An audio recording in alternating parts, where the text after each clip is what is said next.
in traditional gray sweatshirt.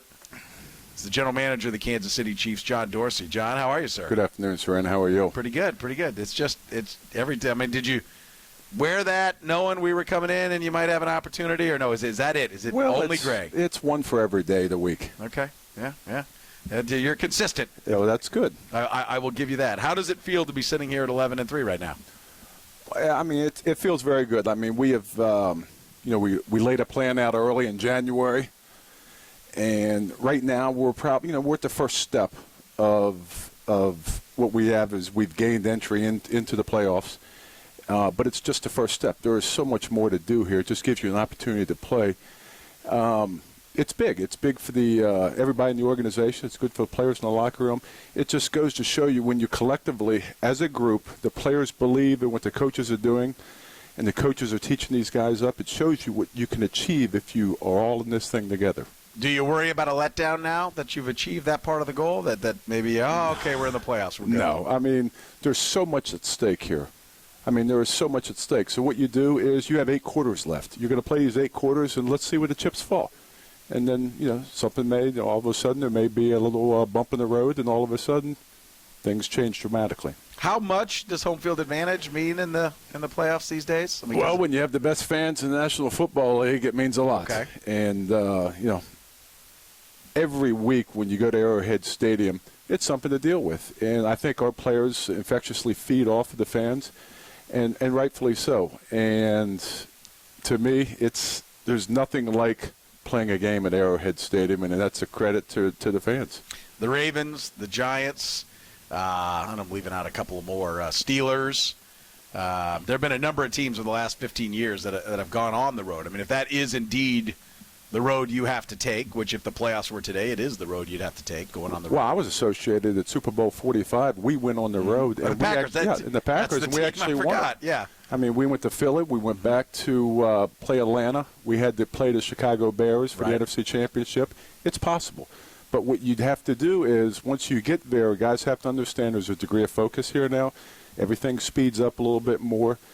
And, it's win at all costs right now. How much better can a team get when it's in its first year, when the coach and quarterback are in their first year, the staff? I mean, I know there are guys that have worked with Andy. There are other guys that haven't.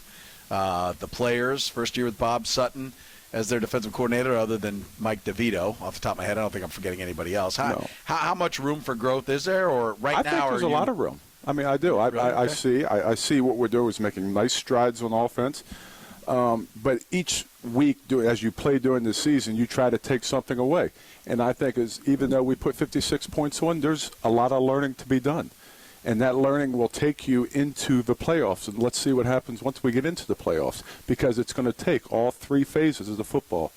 You're obviously in charge of putting the players on the field, but also have a big say in helping Andy Reid put together his staff. Is the game so with the rule changes? And I'll say also the athletic development, the incredible abilities of wide receivers. I don't think people realize just how incredibly athletic wide receivers have gotten. And anyone who catches the ball. Jamal Charles, one catch that he brought down yesterday. Fantastic. You don't even think about it, but I mean, it was a hell of a play. I try to equate to people, go ahead, just run over to No Brothers Sports, put on a helmet and shoulder pads and try to jump up and catch a ball over your head. It's a little harder than you think, even though they make it look easy. But have the offenses become so explosive that it is more defense is more like playing basketball? I mean, they're going to score. It's harder. I think it's harder to play in today's football than, let's say, it was 10 years ago, because offenses have opened everything up. Now you have bigger, taller, faster receivers, more athletic receivers. That's hard. Speed is really hard to defend. So what you have to do is to counter that is you have to make sure that the guys on the defensive side of the ball are as good at possible athletes as you can get. I think, if you look at Coop yesterday, he was in perfect position to break up the ball. But, Holmes makes an incredible one-handed catch along the sideline, and he's 6'4". People don't realize the guy's 6'4". He runs 4.4 something. I mean, he's right. Receivers have gotten bigger, taller, faster. The game of football has exponentially increased the speed level in the last 5 to 10 years. And I mentioned that we talk about the guys catching the ball. The guys throwing it, too, are pretty sick. I mean, used to be a guy was open when he had 2 yards on a guy. Now, if you're looking at the quarterback and the DB's not, even though he's stride for stride, shoulder for shoulder for you, that's open. That's called the back shoulder pass. And or you're supposed to go up like Holmes did. You know, I mean, he was covered. No, he was covered. But McGloin still put it out there, and guys go make that play.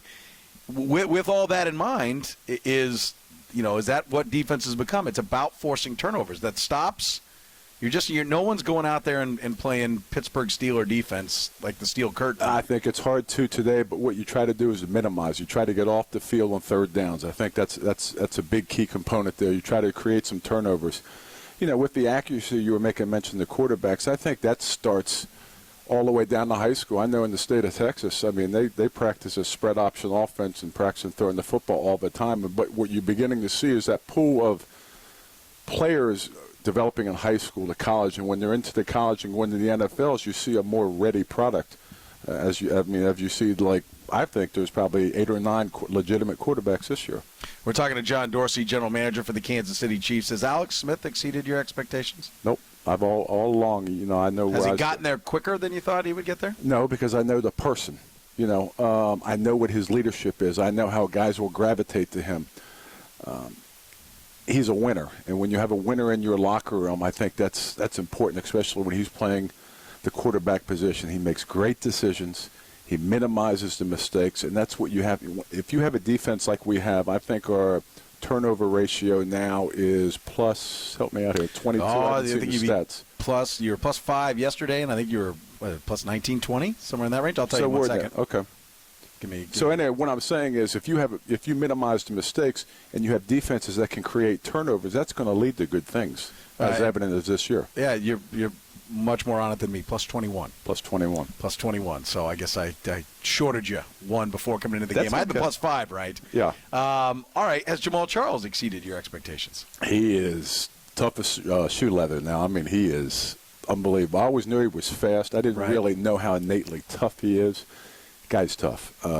Because I watched him and covered him for a lot of years, and I didn't think he could be this kind of receiver. I'll tell you, he exceeded my expectations as a receiver. Not just 4 touchdowns and 195 yesterday, but, that was a question as to whether or not he could be that multi-talented back that Andy Reid's been so effective with, and he's done it and maybe been one of the best ones Andy Reid's ever had. He's been very good. And what I find interesting is everybody tried to pigeonhole him coming out saying that, he couldn't be an every down back. I think he's demonstrated this year that he can be an every down back. Now you're obviously relating back to his time at Texas. Correct. So you obviously did. You were part of the process in scouting him at that time. He couldn't be an every down back because they thought he was just a runner and couldn't catch the ball. I think physically they try to physically stereotype him as a smaller built guy. Right. Can he withstand the rigors of the National Football League? That's what I mean by that. But when you watch him run the ball and you watch him, he has a unique way of being able to slip tackles and not absorb the hits. Okay, that's what the good ones do. And then he, especially in this offense, and the way that, Andy does a great job with the screens and utilizing him and taking advantage of his abilities in this offense, he's a dangerous weapon in the passing game as well, as demonstrated yesterday. All right, we talked about a couple of guys exceeding expectations. Has Dwayne Bowe failed to meet your expectations? No, not at all. I think he is 100% committed to the team, what we're doing. As he said to me, he goes, I will be willing to do anything for this team and this organization. He's demonstrated that. It's a big chunk of the salary cap, though. Can that much of the salary cap be This is his first year in the system. Let's see how he grows along into year 2 and the year 3 of this system to take advantage of his unique abilities and skills. So the growth process. Then reasonably a Chiefs fan could say, hey, we think the defense is going to get better. There is still more to be had time-wise in learning what the coaches want from you and getting it all together. I always believe this: good players make plays in big games. Big games are beginning to come up here, and we're going to, Dwayne's going to have to step up and make some plays here. You do think? I asked that of Andy Reid earlier today. Can you be? Certainly and great credit to the coaching staff, and Andy spread that credit around to Doug Peterson and to Brad Childress and talked about, how they've been working on that. They found something. Clearly it worked. They exploited it. Huge returns. But at some point, your experience, doesn't there have to be more production around Jamal Charles, or do you become too one-dimensional in the sense that a good playoff caliber defense is going to say, all right, we just take Jamal Charles out and we're on our road? The good teams I've seen, I think we have enough playmakers on offense, okay? The good teams that I've seen has all 53 guys going for the common goal, and it's 3 phases of the game: offense, defense, and special teams. That's how you go about winning game after game after game in this thing. Can you be too reliant on your special teams, your return touchdowns? You guys have been incredible, 11 return touchdowns. No, it's just part of it. I mean, Dave does a wonderful job of getting these guys ready to play. Again, it's having all three phases. That just so happens to be a phase that's playing very well right now. We're talking to John Dorsey here in the program. How about Eric Fisher? I mean, what about his growth? I think he's done wonderful. I mean, he has made every stride. He's actually made a comment to me this morning. He goes, you know what? It's finally slowed down for me the last 3 weeks. And, of course, we knew it was going to take a year in this whole thing. I mean, he's going to need a whole off season. He knows that. He's going to get bigger, stronger. I mean, that's what you want. He's athletic. He's flexible. He's understanding how to use his hands now. You know, the pass rushers that he faced, okay, he's learned every week in and week out. If I had to do it over again, I'd take the same guy. Donald Stevenson, certainly you liked him coming out of training camp. Did you know he could handle left tackle on a regular basis as he has the last couple of weeks? I think he's played well. I mean, he has stepped in. I think Brandon has done a nice job. I think Donald has stepped in and done everything that we've asked for him. I mean, if he has to play left tackle, he'll play left tackle. If he has to come over and play right tackle, he can do that. He's a good football player, and he's going to get – we're the youngest offensive line in the National Football League, and we're going to continue to get better at that position. And that's, to me, it's one of our core beliefs is it all starts in those two foundations, offense and defensive line. And I think, you know, this has the makings of a very good offensive line. You've lost your right tackle, your left tackle, your right guard, your left guard.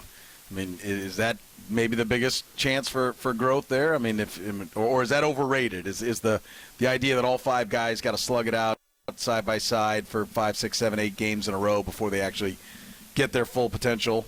I think it's a group. I mean, that has to be a cohesive group. I mean, there's things there physically you can see off the TV screen or the film, but you don't see the subtle, you know, the signals and the calls they're making to make adjustments because they know certain stunts are coming. That comes with all five guys playing together consistently, game in and game out, and sometimes year in and year out. How rewarding has the season been? I mean, you went to war this past Sunday with 4 starters down.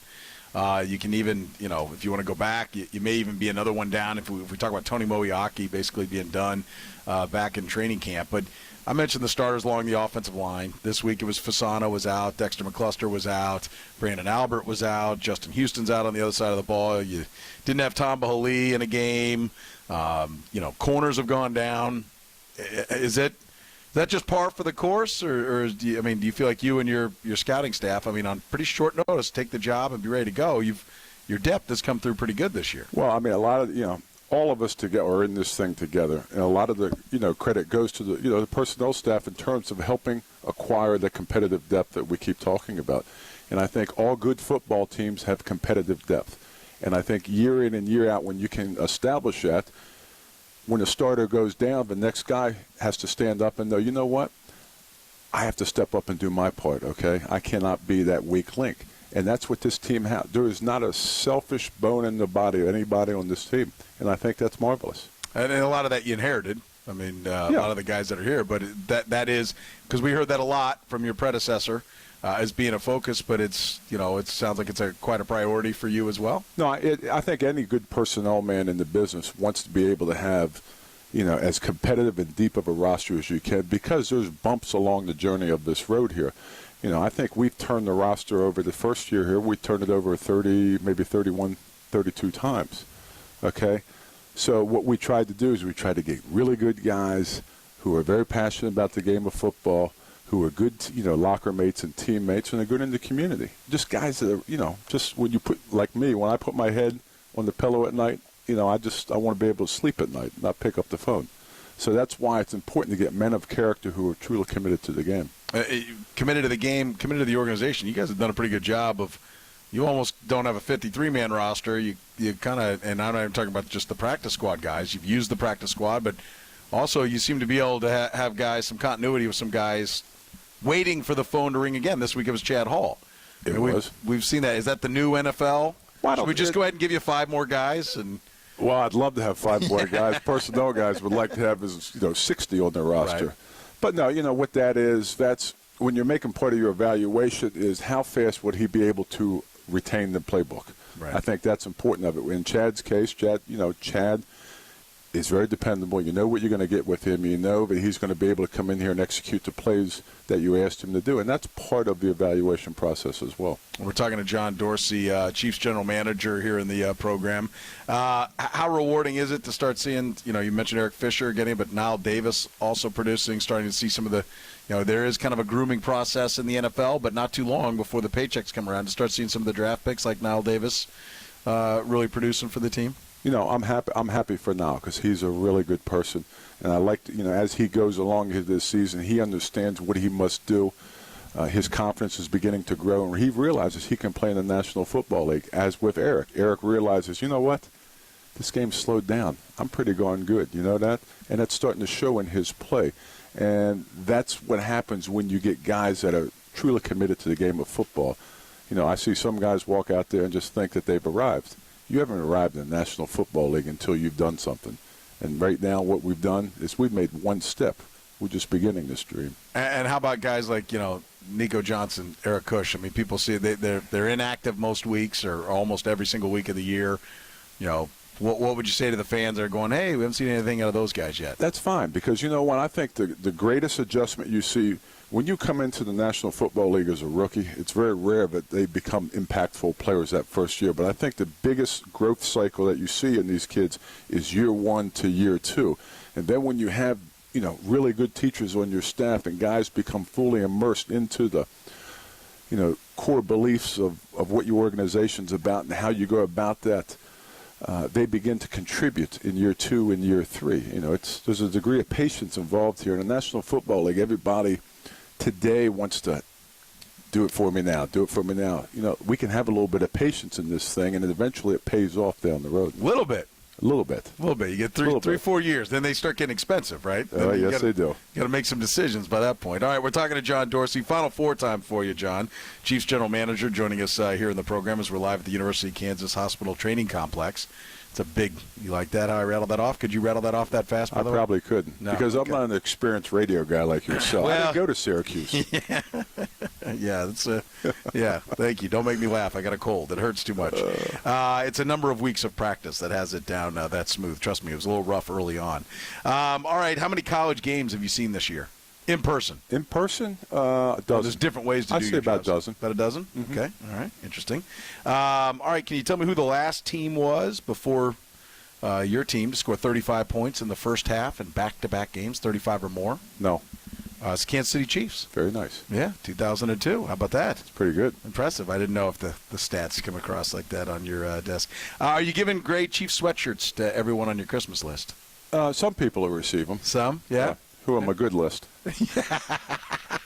What's on the bad list then? Well, I don't know yet. You haven't decided? We don't have very many bad lists. Yeah, okay. All right, good to know. You like this gray sweatshirt, don't you? I look, have you seen me wearing anything pretty much but a sweatshirt since it got I go chilly get around him here? a gray sweatshirt? You know, I've got plenty of Chiefs gear at home. If you're if you're double X, I'll give you one right off my back. Yeah, I got one. Yeah, I'm 2X. I'm not for the same reason you are.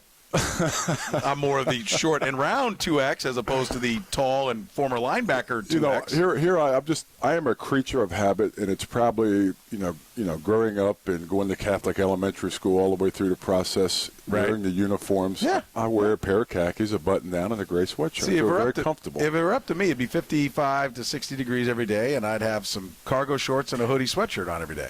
Well, that's good. Yeah, I got. You don't give the sweatshirt to somebody else. I'll sure? tell you. What you don't know is that my family's been season ticket holders of the Chiefs forever. I have the tickets now, and so makes me feel right now. He's making me feel really bad and guilty. I'm not giving you this gray sweatshirt. No.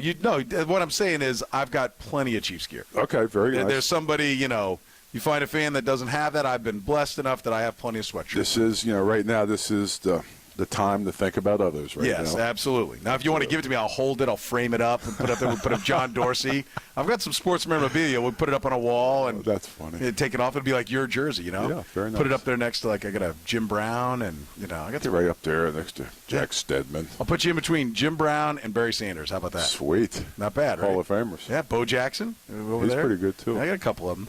All right. I personally would like to have like Derek Thomas, Len Dawson between mine. I have Tony Gonzalez. Okay, I have very nice. Lenny the Cool. Okay. Trust me, I have How plenty. about like Jamal Charles and Derek Johnson and Alex Smith? Nobody that's currently playing on the team. That makes me a kiss A as a media guy. Okay. So if you're on the team, can't have anything. Okay. So now, when your career's over, and then I do stuff with you, okay, but can't have anyone who's currently on the team. Fair enough. See how it is? Fair enough. So there's a reason to not take the Dorsey sweatshirt. Fair enough. All right.